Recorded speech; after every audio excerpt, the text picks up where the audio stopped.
a.m., and you are now invited to listen to the Morning Watch with Stokeley Marshall. Listeners to Love 101 FM are advised that the views and opinions expressed in this program are not necessarily those of Love 101 FM.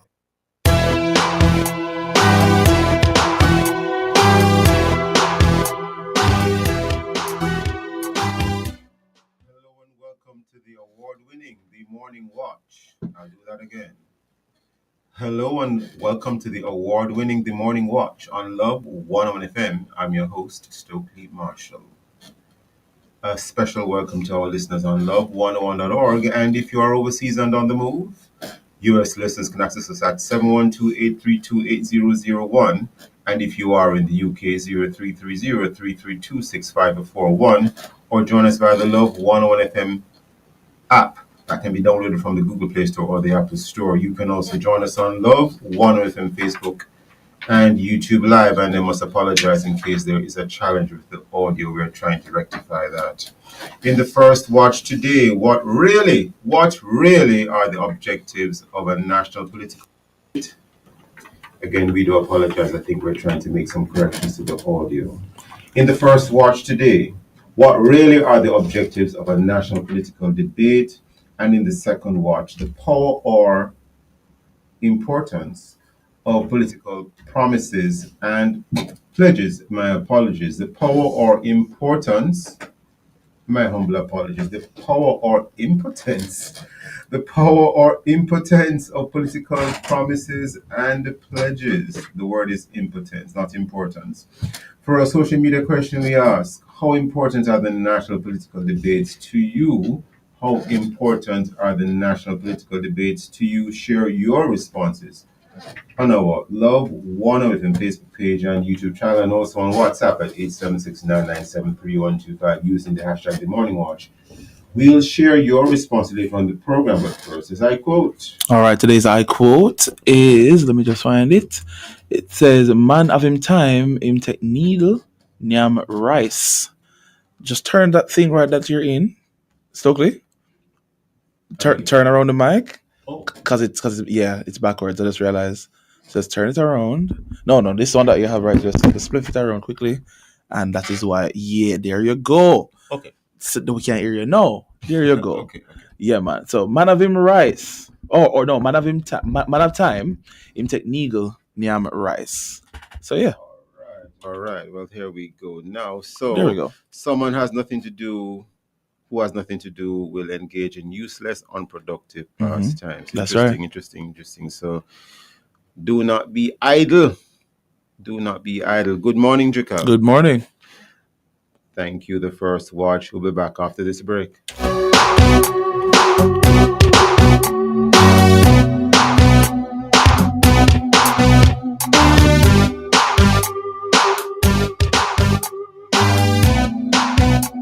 You are now invited to listen to Tech Time Drive, brought to you by Burt's Auto Parts. It hurts if you don't check Burt's.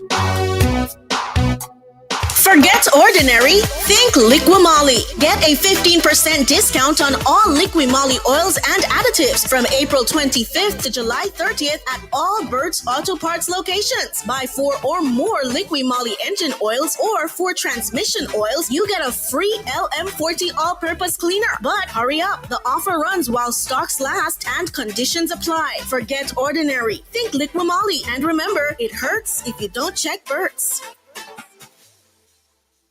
Drivers, pay close attention to and obey stop signs and traffic lights. The intention of the amber light is to notify you to slow down and prepare to stop. Do not try to speed through the amber light. I'm Derval Graham of Love 101 FM, the family station, reminding you to take time drive. It's back to school and time to do the math. Limited funds divided by big school fees. Stretched budget minus book-laced backpack and new uniforms. With Sagicor Bank Back to School unsecured loan, you can borrow up to $5 million. No security needed. Fast approval. Up to 5 years to repay. And flexible loan options. Problem solved. Dad, crown. Thanks, Daddy. Be crowned a Back to School champion parent with Sagicor Bank unsecured loans. Apply at sagicor.com. Conditions apply. Attention registered voters! Remember to collect your renewed voter ID card before the upcoming general election. If you registered to vote in 2016 or after and did not get your new ID card, it may have been automatically renewed. Simply visit your EOJ constituency office to collect your voter ID card. Contact the Electoral Office of Jamaica at 888-991-VOTE or 922-0425-9 for more information. Nothing beats the Love 101 September Bonanza. That's 15% off any advertising package. That's more savings, more spots, and more reach for your business. But don't wait. This offer ends September 30. Call us now at 876-968-9596-7 or email sales&marketing@love101.org. Let's grow together. Conditions apply.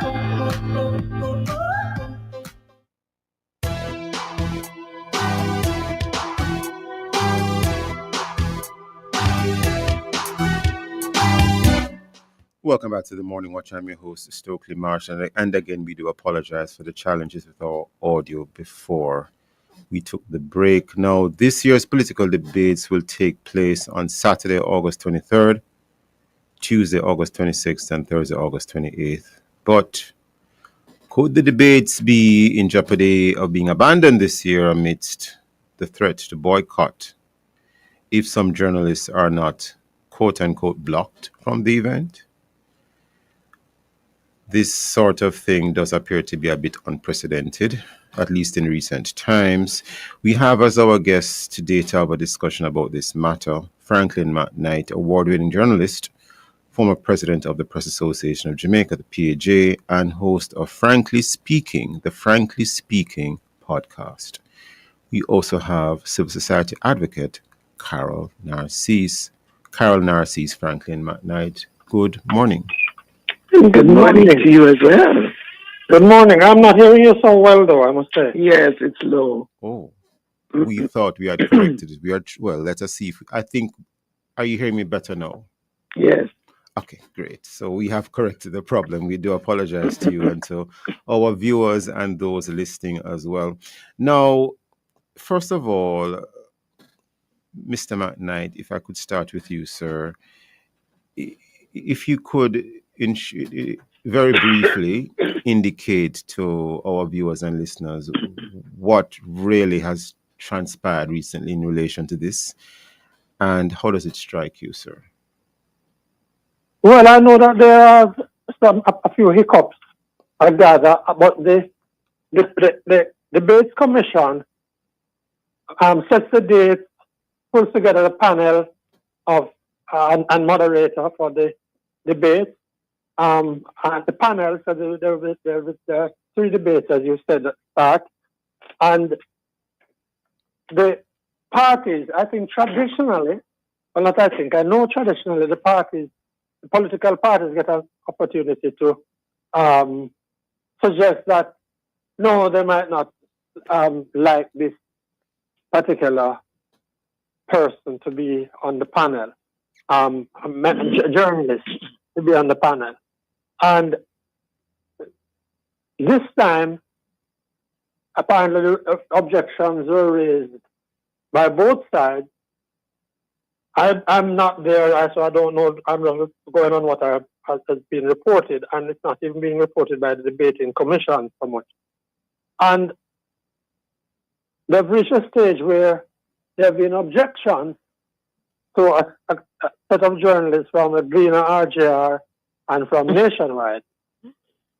And the political parties are saying, well, they don't necessarily agree with these journalists being there. And in case of the People's National Party, I gather they're saying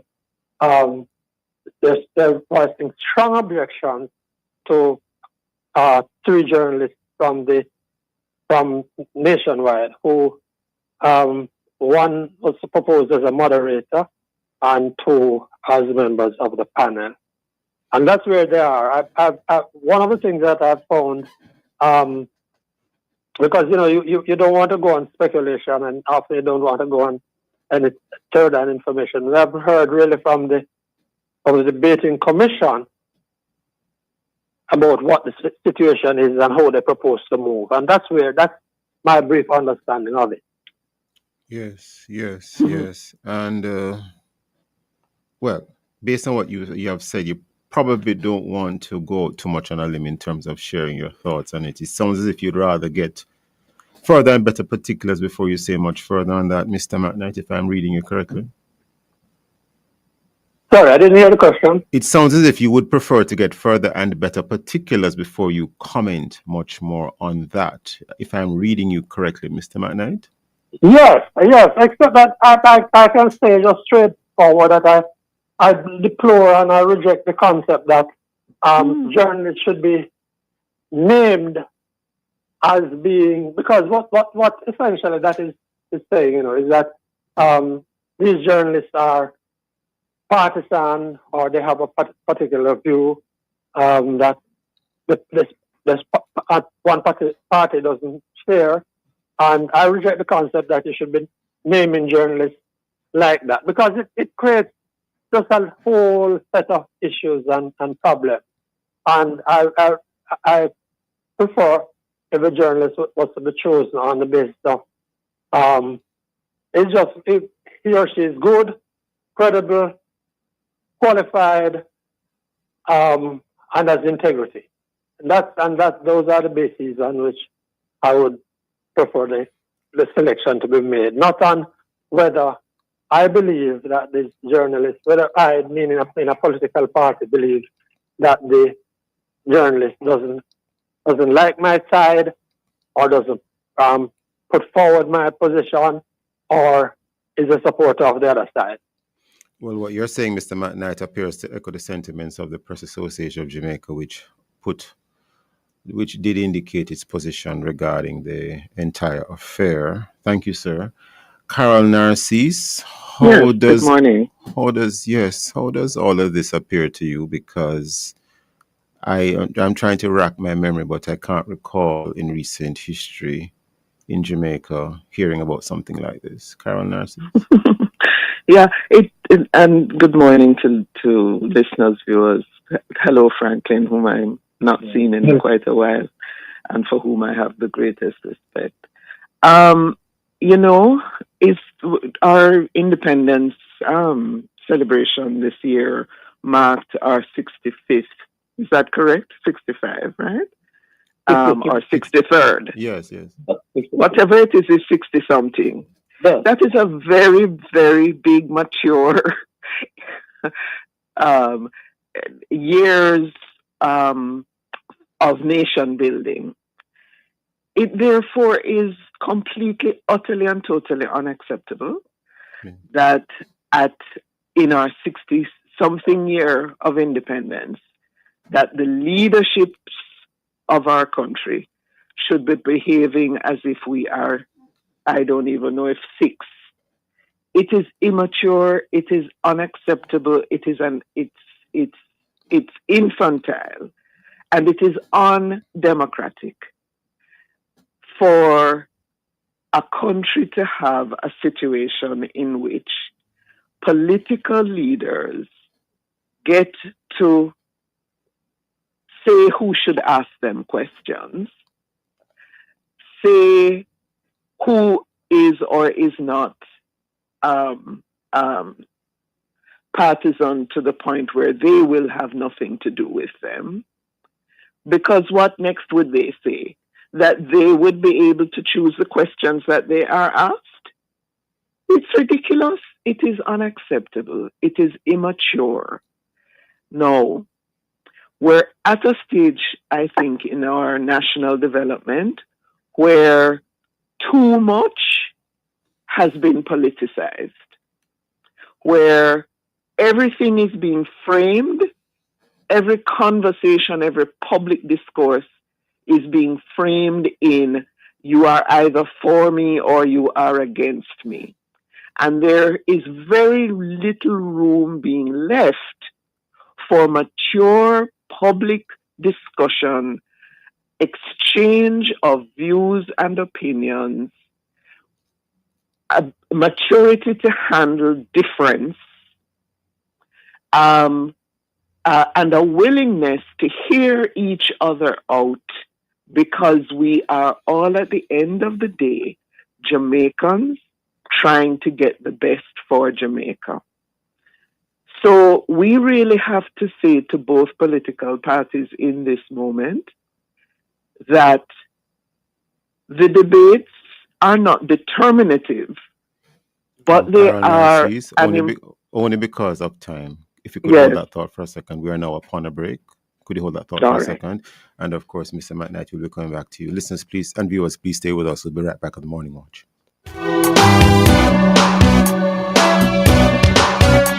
Time in Love 101 is just about 7:16 a.m. Turn up the vibes at the Grace Food Festival 2025. Join the fun August 23 at Hope Gardens from 11 a.m. to 9 p.m. Admission $1,000 pre-sold, $15 at the gate. Children 12 and under are free. Don't forget the Grace Food Festival this Saturday at Hope Gardens, $1,000 pre-sold, $15 at the gate. Now back to the Morning Watch with Stokeley Marshall.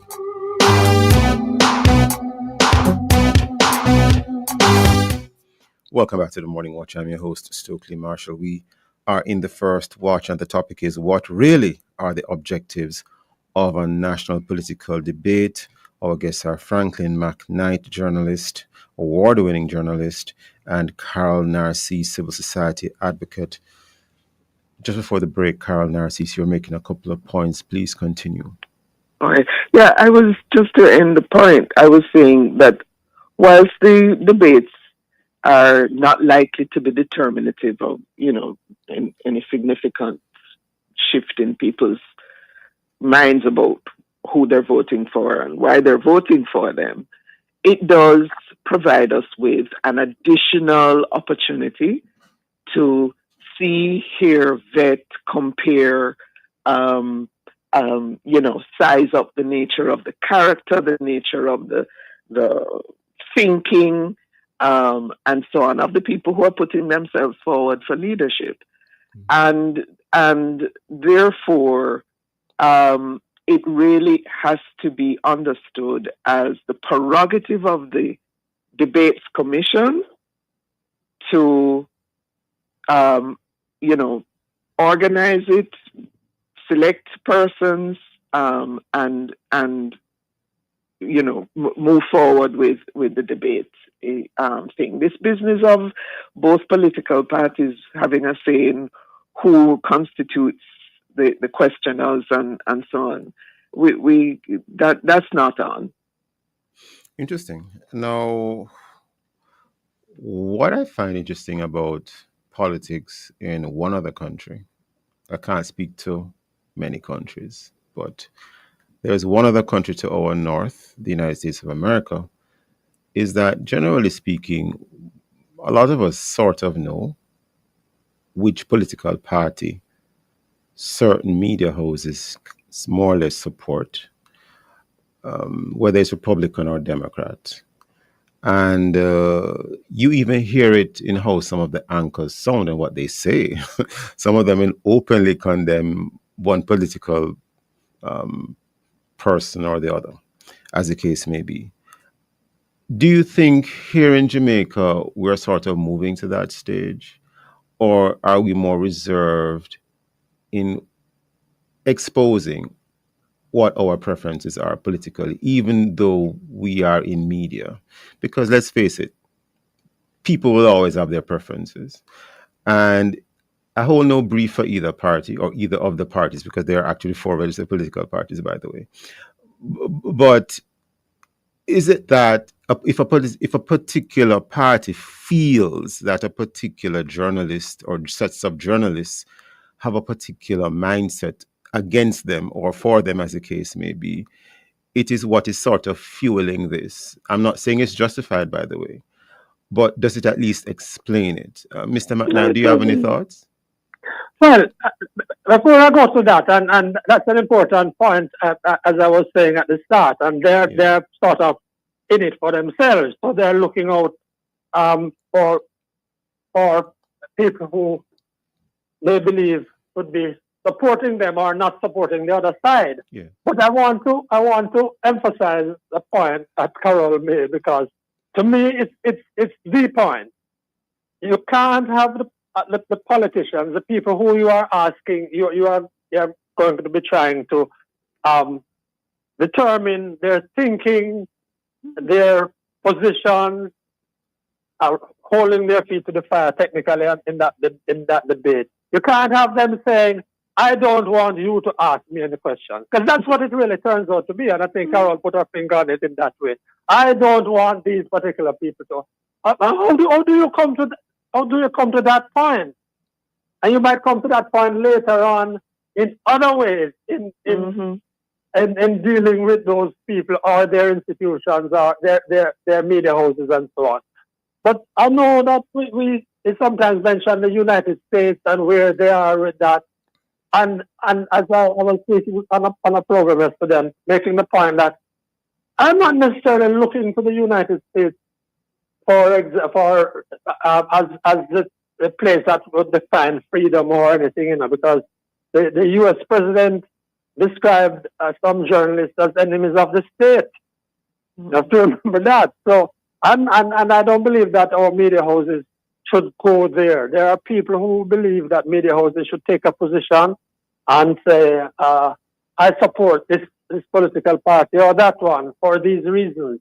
I'm not one of those who believe in that at all. Interesting. And Carol Narcisse? I agree with Franklin. You know,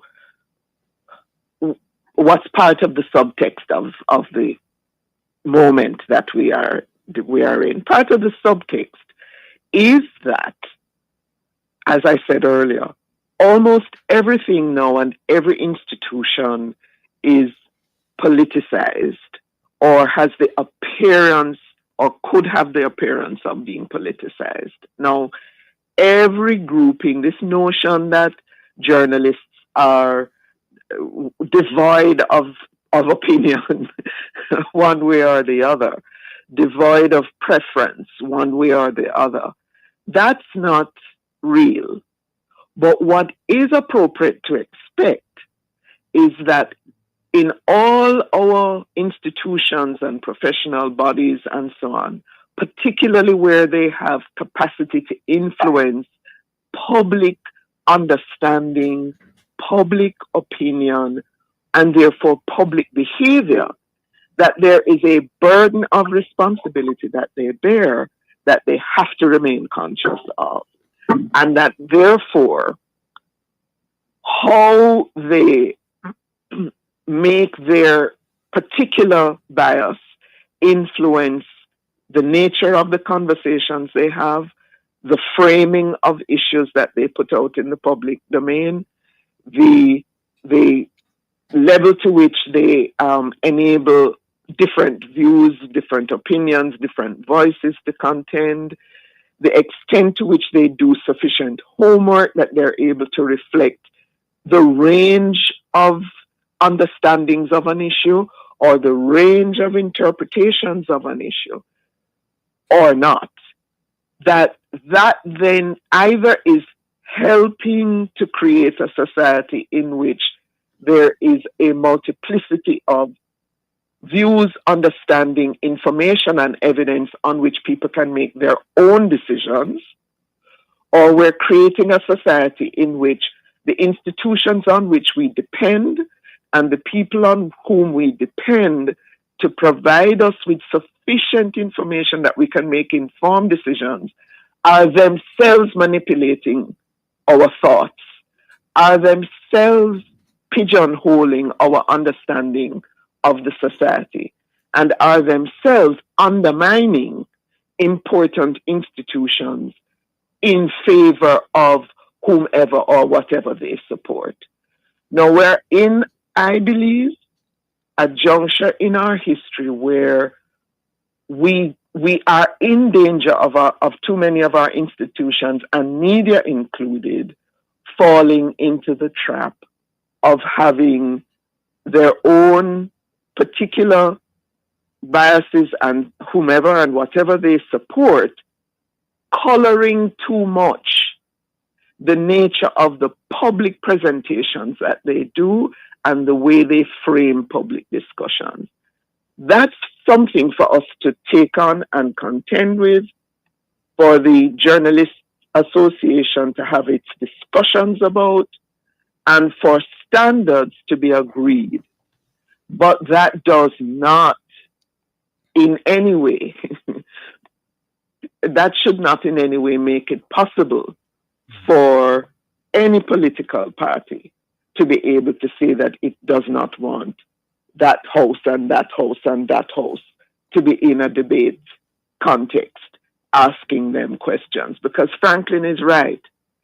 If they're able to now come to say that they will not subject themselves to questioning from particular media houses or particular individuals, that is a harbinger of what they will do should they become government in relation to particular media houses. And that opens the door for the punishment of particular media houses that are perceived to be against or not supportive of.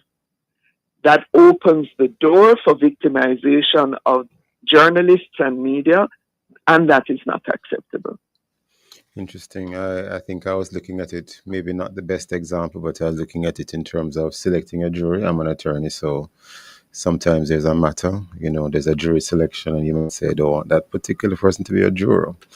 But no, I hear both of you. No, I hear both of you. I understand what you're both saying. Not when the nation's business is, if you're in a situation where you have a clan. I did say it's probably not the best comparison. No, I'm just elaborating for purposes of your listeners. Because, someone's liberty is at stake. Someone could go to prison, literally. Right. But anyway, I want to look at the whole matter of the inclusion of the various political actors who are vying for to win a seat in Parliament. We have so far had PNP, JLP. There are actually 4 registered political parties, and they are independents. Any comments on why so far to date it has been really just the 2 major ones? I don't know if you have any thoughts on that, Mr. McKnight, followed by Ms. Narcy. Well, I would hope that, and I really believe that the debate commission should do better than that. They should find a way of including the other political parties or the independent position. It's a difficult thing because there's a perception that there's a waste. This is a waste of time. I mean, let's not pretend. There's a wide perception that these people won't don't have the structures and won't form government. There must be some way, though, that they could be brought into the debate. In the same way that the debate commission took a position some time ago to try to include not just the traditional media houses and journalists from them, but people from other areas of social media. And so there must be a way for them to deal with and include. It's all about an inclusion idea, and I really hope that they'll get there pretty soon. Interesting. Carol Narcisse, before we wrap. Yeah, again, if we're in the business of promoting and encouraging and nurturing a plural society, a society that's not going to be forever confined in its thinking just by what 2 groups tell us. Because at the moment it's more or less a duopoly right now. Really, if we're maturing, we do want to, even if we think, okay, they're not ready for our vote, but even if that's the case, the purpose of the debate is not about the voting. It's also about what are the ideas that we should all be beginning to think about. What are the ideas? Yes. What are the possibilities for the nation that maybe these 2 not don't even reach there, so yet in their But yet you thinking. have, yes, others thinking things that are Precisely so. yes, yes, And so it would help to broaden yes. the kinds of thoughts, ideas, Interesting. vision for the future of the nation. Have to That leave it there. even if My humble apologies, Carol Narcis. I'm getting a interesting signal here. We have to leave it there. Carol Narcis, thank you so much for your time and for your thoughts, as well as Mr. Matt Knight. Never enough time on the morning watch. Wish we had more time in this first watch, but listeners, we have to take a break now. Thank you for being with us in this first watch. We'll be right back. Start your journey with a JN Small Business Loan with small business loans as little as $10,000 and up to $4 million. The time by JN Small Business Loan is just about 7:31 a.m. Jamaica's gangs are like packs of rats. Nasty. They live in filth and try and drag us all in there with them, spreading the disease of violence and corruption everywhere. Nasty. But like a pack of rats, they can be eliminated. Rats. With your help. If you have information on gangs, call Crime Stop on 311. This message is brought to you by Crime Stop and their marketing partners, Lime and NCB. Did you know that the Ministry of Local Government and Community Development has 9 shelters across the island with plans of building 14 more? From Kingston to St. James, there are several places for the most vulnerable to call home. From our 24-hour transitional and drop-in centers to our night shelters, there is always a roof and warm meal waiting for you. We are here to help you rehabilitate and reintegrate. The government pledges its continued commitment to helping our most vulnerable. Contact your municipal corporation if you or anyone you know might need to use the shelter. Local government is working for you. The following message is brought to you by the People's National Party. March, we are march, march, march, march, we are march, march, march. Now we are marching on to progress. Time comes, don't be alarmed. Now we don't care what the labor rights say or what they say. This message was brought to you by the People's National Party. Plenty blessings.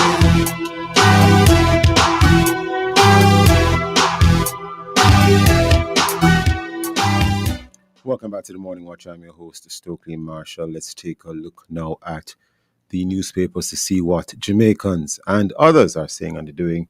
And we have here on the front page of the Daily Observer, 189 chasing 63 seats. Nomination day passes relatively incident-free. And we also have in the Observer, get on board. Economist urges government to appreciate value of cricket. This story by Daniel Blake, sports writer. We have in the Gleaner now, Air Canada strike declared illegal, but flight attendants refuse to bow. And also in the Gleaner, 189 candidates nominated to contest September 3 general election. Those and many other stories in our various news sources. Coming up next, we'll read for you some of the feedback from our Facebook, YouTube, and WhatsApp question, which is, how important are the national political debates to you? If you haven't done so yet, leave your responses on our Facebook or YouTube. Love 1FM Jamaica Live and also WhatsApp comments and voice notes to 876-997-3125 using the hashtag The Morning Watch. We'll be right back.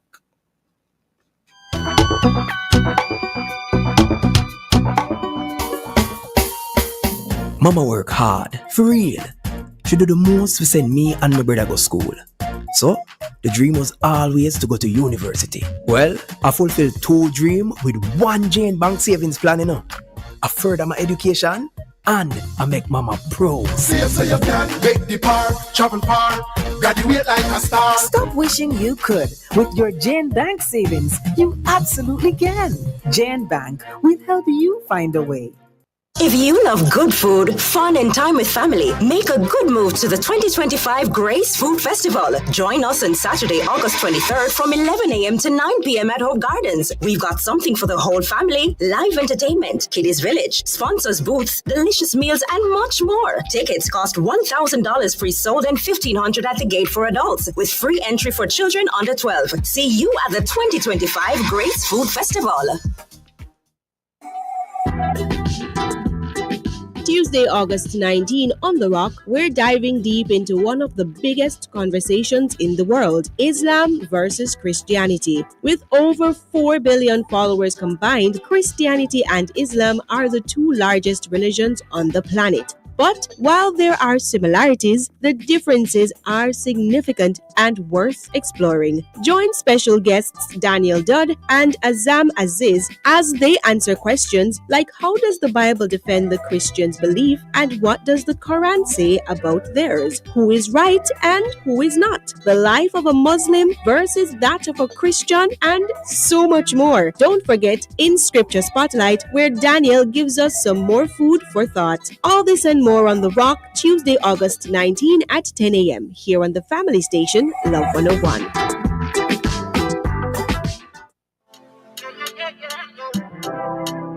Plenty blessings.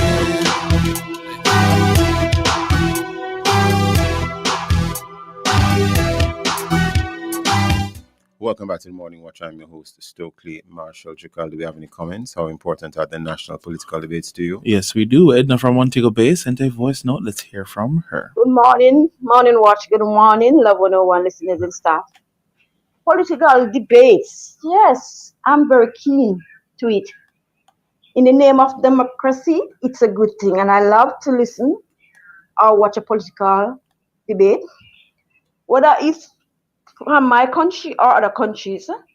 I like to hear or see political debate. So it's a good thing, and I love it. All right, thank you, Edna. Cherry from Spanish Town says, the debate is not important to me. What is important is the work they do after they are placed in office. Interesting.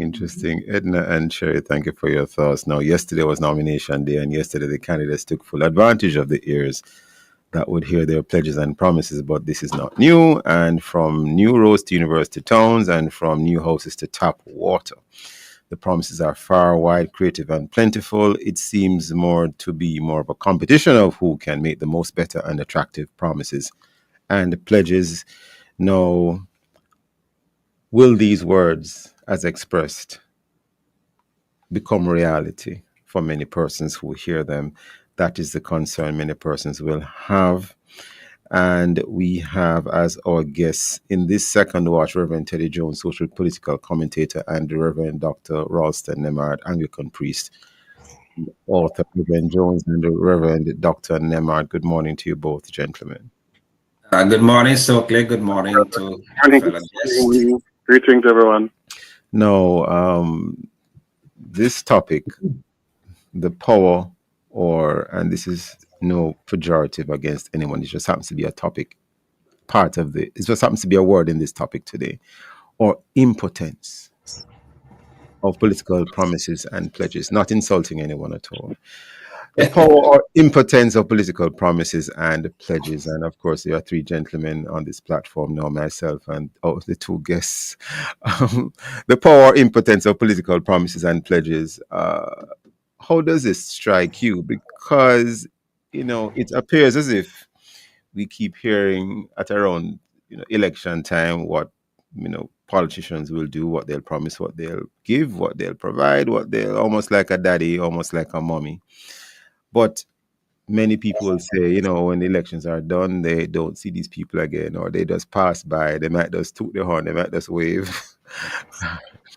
They might come to the occasional funeral, but that's it.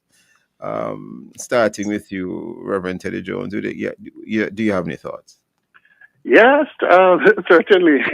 It's a double-edged sword, powerful and at the same time impotent. Powerful in the sense that there are a lot of persons, when I would say a lot or a few or some, there are persons who who are swayed by promises, who look forward to promises. We have a big sense, I think, of hopelessness in the world at large, and Jamaica is not excluded.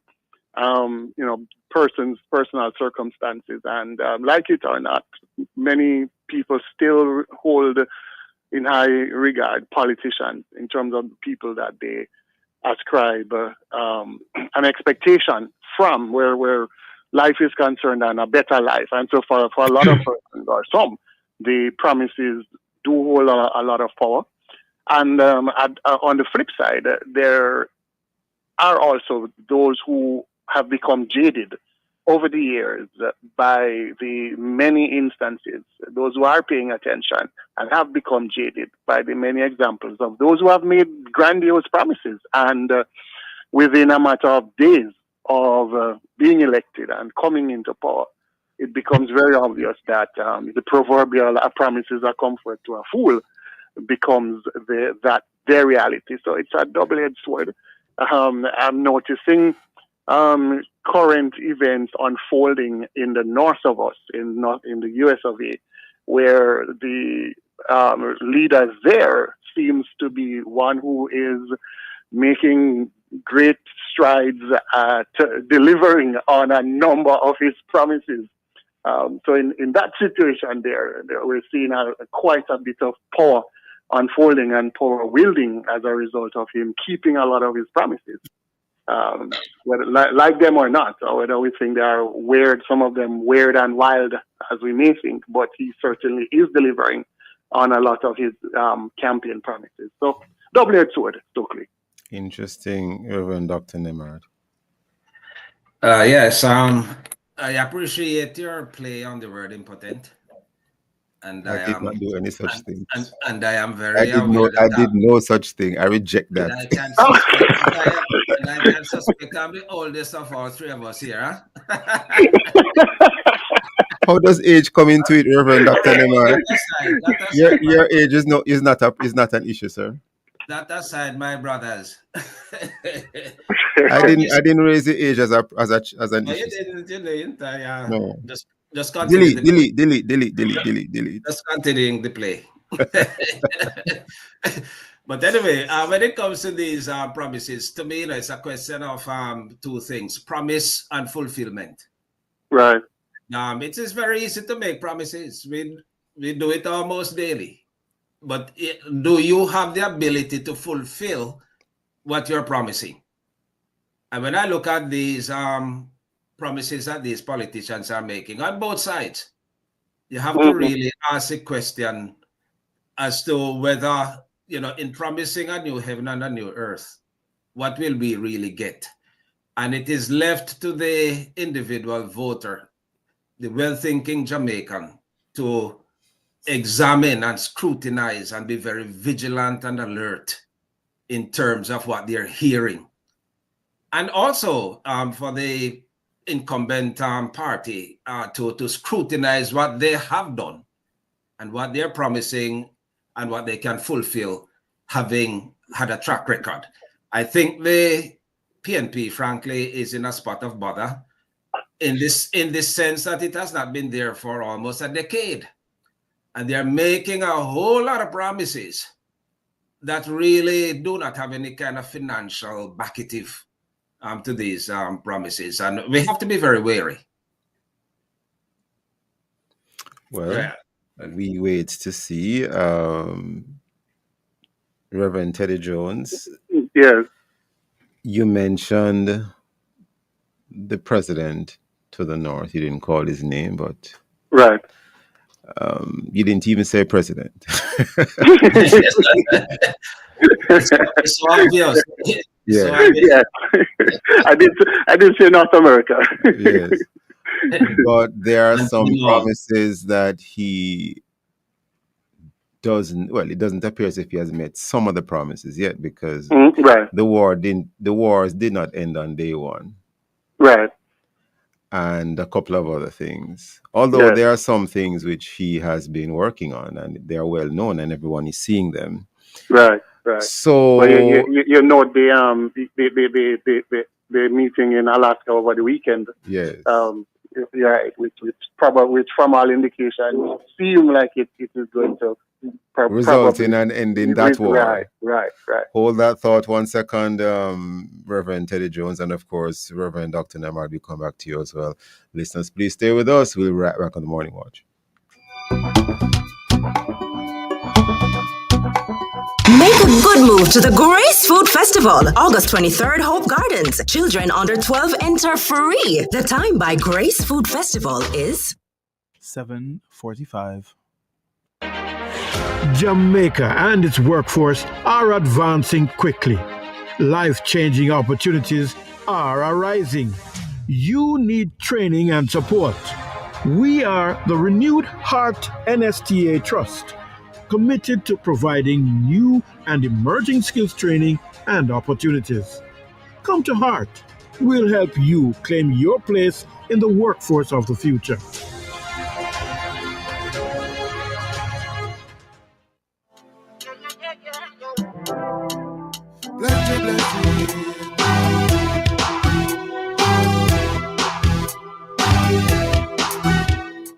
Welcome back to the Morning Watch. I'm your host, Stokeley Marshall. We are looking at the whole matter of promises and pledges in politics. We are now in the election season. Our guests are Reverend Teddy Jones and Reverend Dr. Ralston Nemard. Reverend Teddy Jones, you're making mention of, just before the break, the whole matter of the President of the United States to the north. And albeit the war in Ukraine did not end on day one, but it appears as if they are close to some sort of resolution.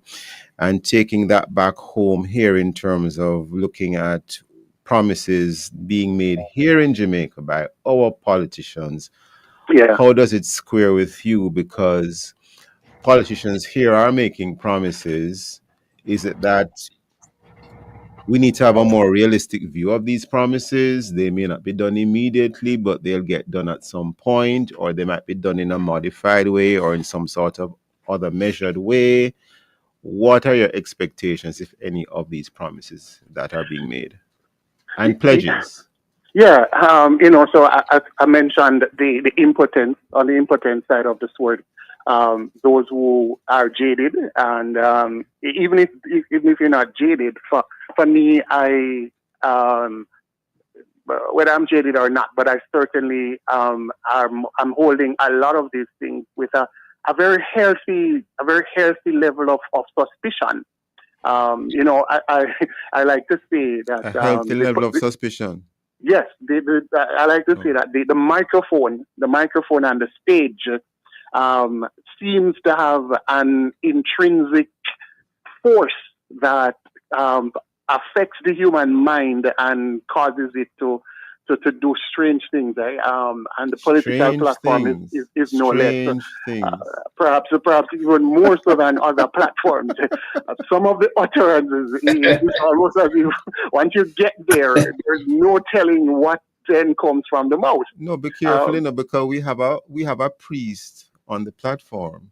And I'm sure he has a stage and a microphone sometimes on a Sunday morning. Yes, and I'm sure we are he's included. saying nothing which is wrong. I'm good. I'm good.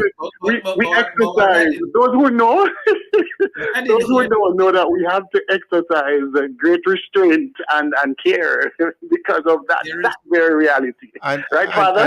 And Reverend Jones, I'm sure when you have the microphone in your hand preaching, only the truth comes out. Yeah, no, well, I mean, I try my very best there. No, it's something I take very, very, very seriously. I understand it. I don't like to see. But you're saying the exaggerations only come from the politicians.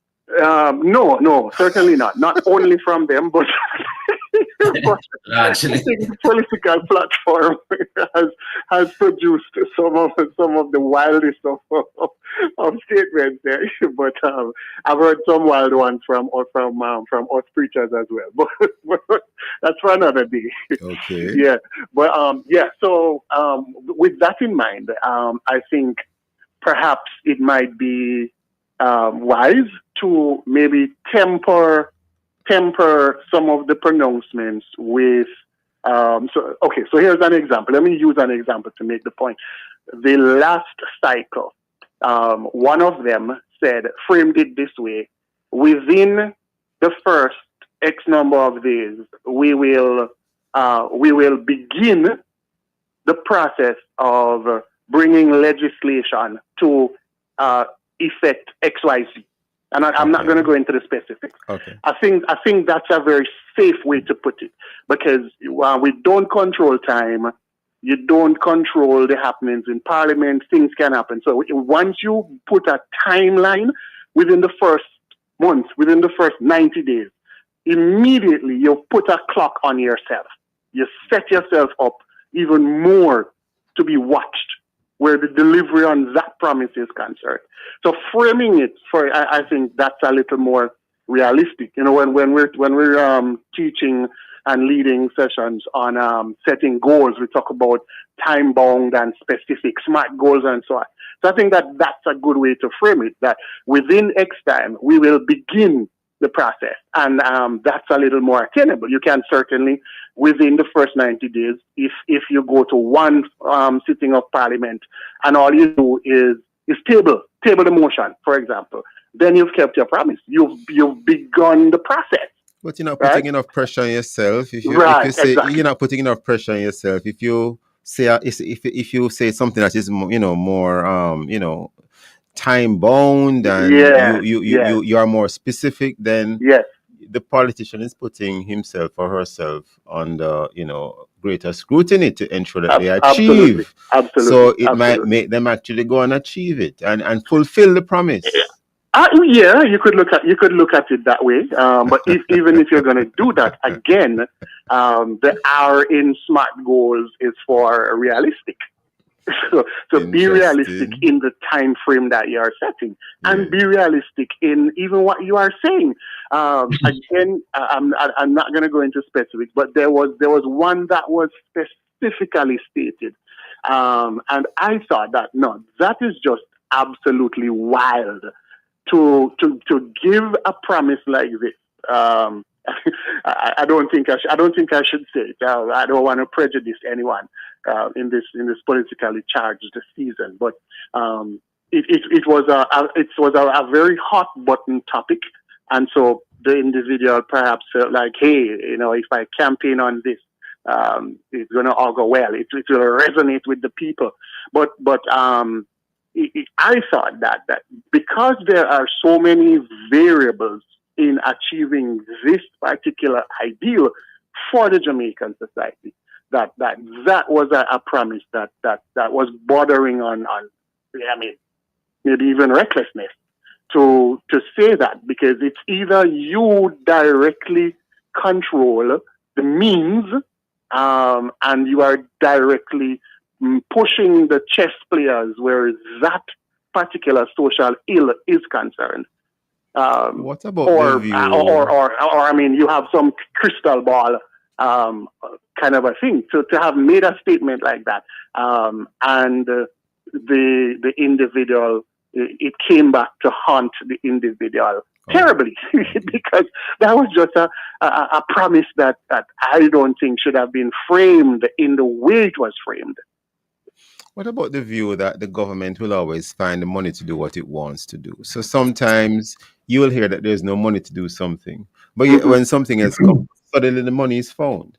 So there might be a view that, well, it doesn't look possible now, but if the government really wants to, they'll find the money. Your thoughts, Reverend Jones, and then Reverend Dr. Nemar? Yeah, there is weight behind that, because we've seen it. We've seen the examples of the wastage that takes place, and the squandering that takes place. And again, where there's a will, there is a way.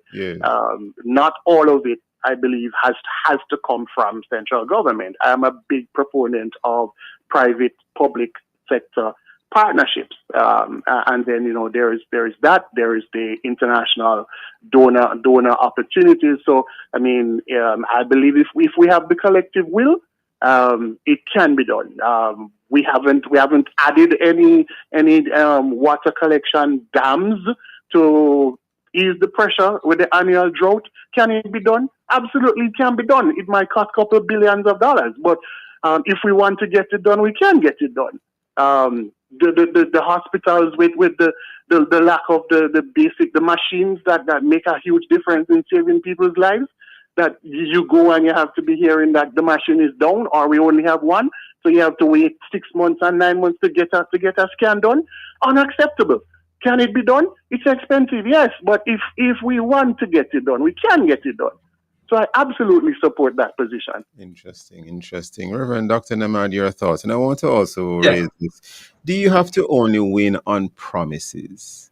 Aren't there other things that will make the person winnable, such as, do you like this particular individual because he or she comes across as honest, someone of integrity who will govern in accordance with sound principles? Reverend Nemad, your thoughts?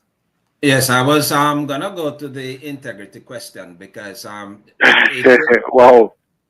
Yeah, because it really boils down to the kind of respect that the politician that is making these kind of promises has for the integrity of the Jamaican people.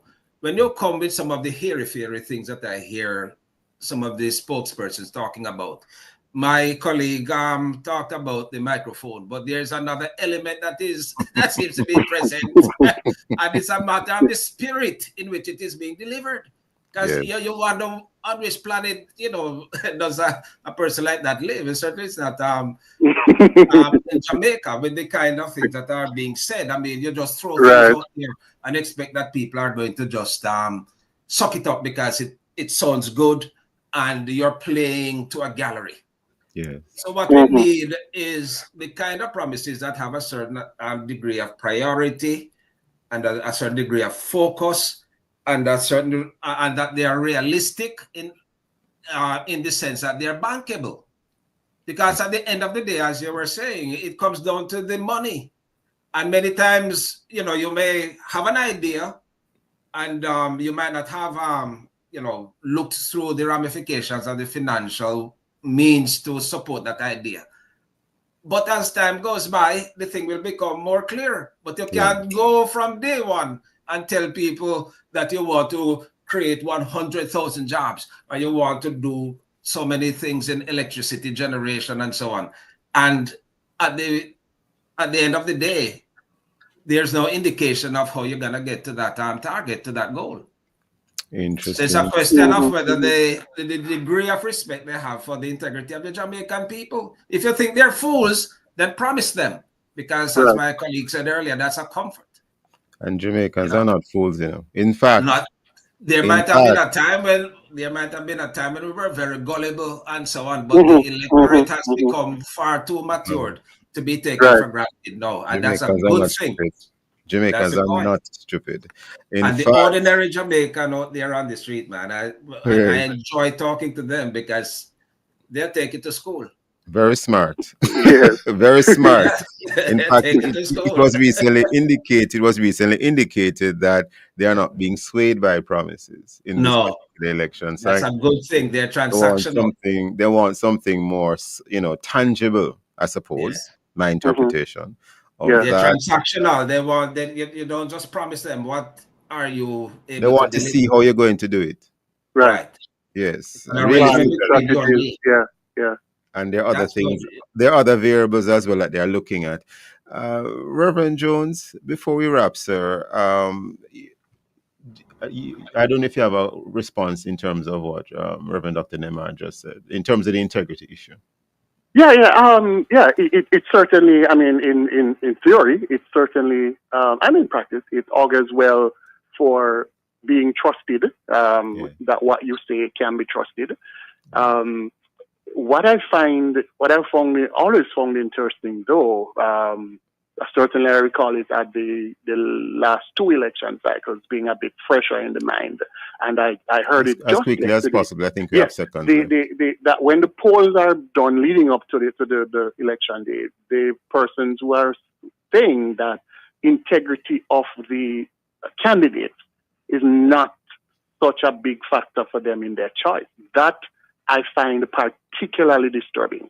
Yeah, that's worrisome. Yeah. I have to leave it there. That's a different discussion. Thank you, Reverend Jones and Reverend Dr. Nemar. Thank you very much for your time, for your thoughts in this second watch. And thank you, viewers and listeners, for being with us. Join us again tomorrow as we look at all topical and controversial issues. And of course, visit the Love 101 FM YouTube channel and Facebook page, and now TikTok at Love 101 FM Jamaica for this and all other Love 101 FM programs. And of course, listen to the Morning Watch on our Love 101 app. Download it today and stay connected to the family station.